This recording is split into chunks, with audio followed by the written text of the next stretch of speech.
In this presentation, we'll talk about the pragmatic features of ASL. Remember, pragmatics has to do with how the language itself is used in everyday life. So it's okay that we know the structure of the syntax and the morphology and how the signs are produced based on the phonology, but all those things come together to actual language use. One of the most important features of ASL when compared especially to English is the fact that ASL seems to present information in a somewhat expanded form. And so we refer to these differences as ASL expansion features. We'll be speaking about 7 of those after we first clarify what exactly we mean by ASL pragmatics. When compared to English, the first thing that you'll probably notice is that deaf people are more direct than hearing people. Cultures vary in the degree of directness that they prefer. For instance, in negotiations in large swaths in the Middle East, business people often find that people are very direct, simply refusing deals, very aggressively making demands of their business partners. Whereas American English speakers who go to Japan will often feel that the people that they're negotiating with are very agreeable, only to later find out that the people were actually disagreeing. They were actually saying that they were not in favor of the deal, because in the Middle East there's a preference for most of the cultures there for very direct communication, whereas in Japan there's a preference for very indirect and very subtle communication. So, hearing American English speakers find ASL to be more direct than English. So they'll often sort of be taken aback by how clearly deaf people state what they're thinking, their needs, their demands. It sometimes comes across as a bit abrasive to people who are used to American English, which tends to be slightly more indirect.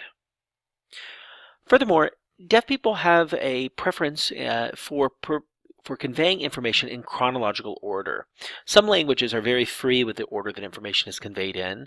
English is one of those languages. Other languages prefer information to be conveyed in the order it happened. So in storytelling, for instance, in ASL, and again, we don't only mean fairy tales, we mean just talking about what happened yesterday at work, the preference is to give the information in a first, second, third format and not to go back and forth in time. It's certainly possible to go back and forth in time, but it's not preferable. Related to the idea of directness is the idea of how explicit ASL is. English has many euphemisms and leaves a lot of messages implied rather than overtly stated. In ASL, the preference is to overtly state whatever it is that you're trying to convey. So if you're trying to convey that you don't really like a new coworker, rather than saying something like, well, we haven't really struck a groove, we haven't really been able to, to find a lot of common ground, or, well, we're still getting to know each other, the preference in ASL would be to simply say, I don't like that person. So far, I don't like that person. Maybe later I will, but I don't now.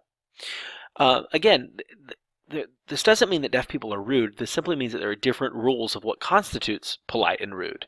In ASL, in fact, it's rude to be very indirect and to leave lots of information implied. The preference is to be very explicit and to not leave the message up for interpretation. Deaf people often also tend to give more information than English speakers prefer. In English, we tend to give only the point of the message and no more.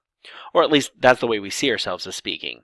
There are other languages that are even more succinct than English and that prefer even fewer words. English is somewhere on the middle of the continuum as far as how much detail we normally provide whenever we're giving information. ASL, on the other hand, is farther along on the extreme. So ASL gives more details. So rather than just simply saying that you enjoyed the meeting, why did you enjoy the meeting? What happened in the meeting that you enjoyed? What specifically about the meeting was good? All these details would typically be given in American Sign Language. Now, one of the ways that we contrast languages is by how much information they tend to leave implicit We've already said ASL is more explicit, more clear, rather than implicit. So that means when we're comparing English and ASL, it seems that ASL tends to expand on certain ideas that English would tend to leave in a sort of compact and implied form. So we're going to take a look at these expansion features and figure out what it is that makes these up and what it is that English speakers need to learn and need to get used to so that they can conform to the rules of ASL Pragmatics. The first feature we notice in ASL is contrasting.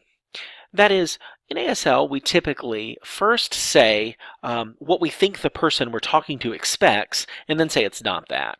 So if I said, I really don't like my job, maybe I think you're going to expect that I don't like it because of the money, but in fact it's not that. So I might sign.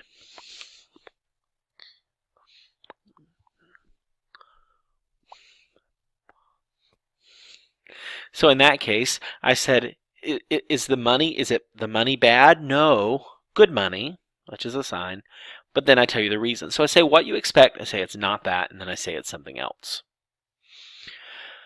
Another example of that might be if I were to try to describe that all of the cars I've ever owned have been black.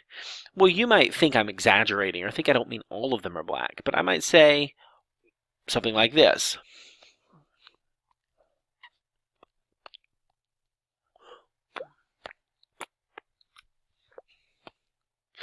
To emphasize, is there one red one or one blue one? No, that's what you think, but it's not true. They're all black.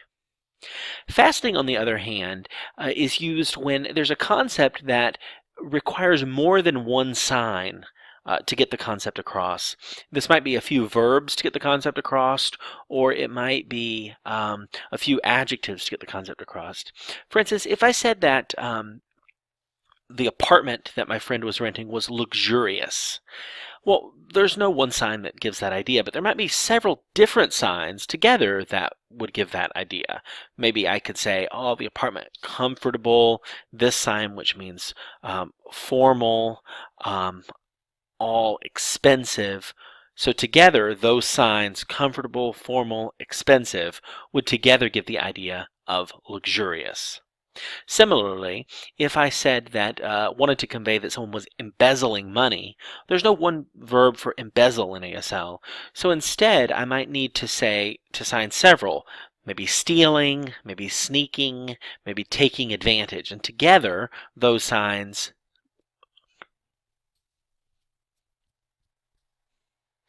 would mean embezzle. Reiteration is exactly what it sounds like. It's saying the same sign more than once. And this is done as a way of emphasis. In English, we emphasize sometimes with the tone of our voice or sometimes by using words like very and really. In ASL, rather than doing that, oftentimes the word is simply repeated. So if I wanted to say that my friend bought a car that's very fast, then I might simply repeat the sign fast in two different places in the sentence, like this.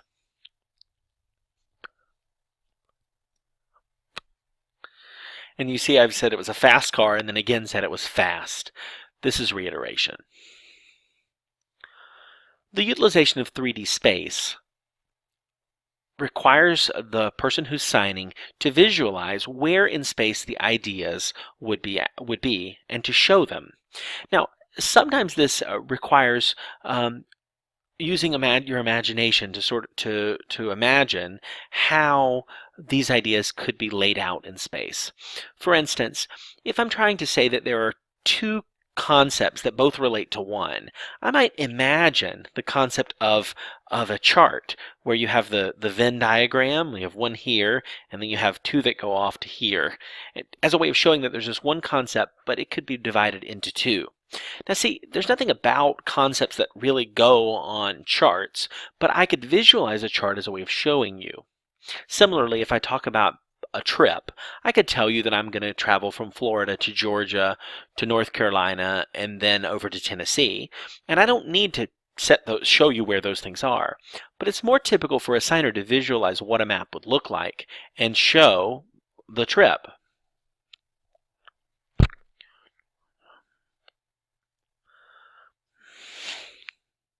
So I've shown the journey, Florida, Georgia, North Carolina. I skipped South Carolina and then over to Tennessee. In ASL, often there's a word that's missing from the lexicon, which means there's some category that ASL just doesn't have a sign for. English has this happen as well. There's a category of things that we have no particular word for. And so instead of sort of describing the category, we just give you examples and let you figure out what the category is we're talking about. For instance, there's no sign in ASL for weapon. However, I could sign something like, gun, knife, axe, etc. as a way of showing weapon. There's no sign in ASL for office supplies, but I could tell you paper, stapler, paperclip, etc. And by doing that, you infer that I don't just mean papers, paperclips, or staplers and office and paperclips, but instead I mean office supplies as a whole. Other things might be included in that. Sticky notes, whatever else you might need for an office. So when you use explaining by example, you're just giving a few examples of the type of things that are in that category and letting the person you're talking to know that you don't just mean those three things. Notice I'm not listing. If I were to say I'm going to go to the store to buy office supplies, I would not say I go to the store. Why? I need to buy paper, stapler, paper clips. That would look like I'm going to buy those three things. But I need to sign that I'm going to buy those three things and do something to indicate things like that. That's one of, a sign like this or like this to show that I mean the whole category of office type supplies, not simply just those three things. Finally, or next, we have the category of couching, or sometimes it's called scaffolding.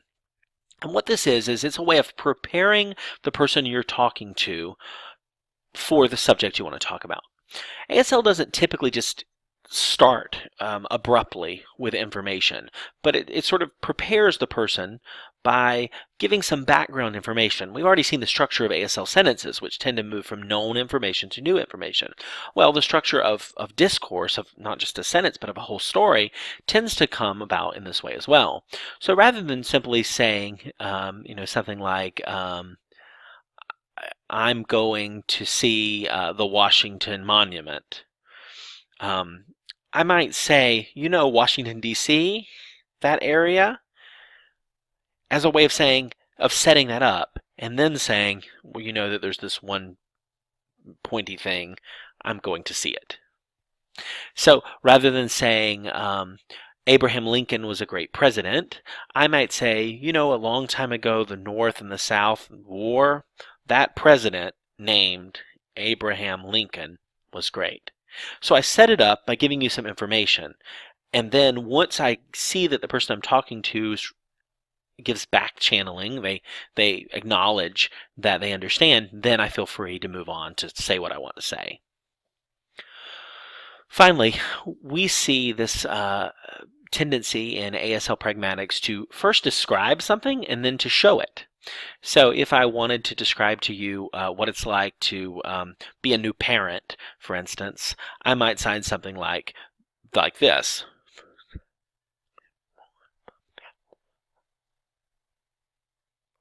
And I first say the first time a baby's born, and that is awkward, and then I show the parents sort of holding the baby and not knowing what to do. If I wanted to say that it's really hot outside right now, then I might sign something like,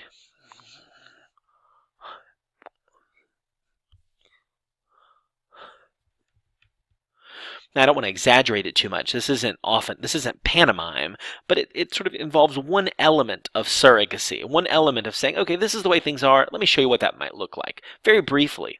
Oftentimes, it's only one or two signs where the signer takes on the role of the surrogate and shows something about what that would look like. This is sometimes referred to as the describe then do.